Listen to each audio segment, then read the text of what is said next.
শোনেন ময়ূক, শোনেন, আমরা যদি আপনাদের ওখানে চিকিৎসা নিতে না যাই 6 মাস 5 মাস, রেস্টুরেন্ট বলেন, শপিং মল বলেন, তারপরে চিকিৎসা বলেন, ডাক্তারের কাছে ভিড় বলেন, সবই কিন্তু কমে যায়। পার্শ্ববর্তী আমি কি কোনো ঠাকুরমার ঝুলি শুনছি? ছন্দ আমি দূর করে দিতাছি, মাগার চোখ বন্ধ করা পারবা না। দেখো দেখো যন্ত্রটা দেখো। মজার গল্প কেউ কেউ বলছে। দিদি কি বলছেন? আমাদের দেশটা বাংলাদেশিদের উপর শুধু টিকে নেই, 140 কোটির দেশ। আমরা সারা বিশ্বকে ভ্যাকসিন পাঠাই দিদি। আপনারা তো প্রভুত্ব করছেন।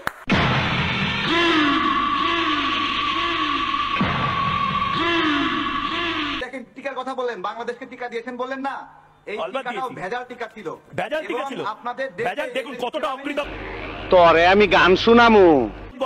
আপনারা কেন করলেন বলেন? হ্যাঁ, টাকা দেই নাই আমরা। কি টাকা দেননি? টাকা আছে। কেন করলেন? টাকা আছে, ভেজাল এত টাকা আছে। বলেন, পকেটে হাত দিয়ে দেখুন তো বাংলাদেশের পকেটে হাত। মান্দার পোলা, তুই কি আমারে ফুটপাতের মাস্তান ভাবছস?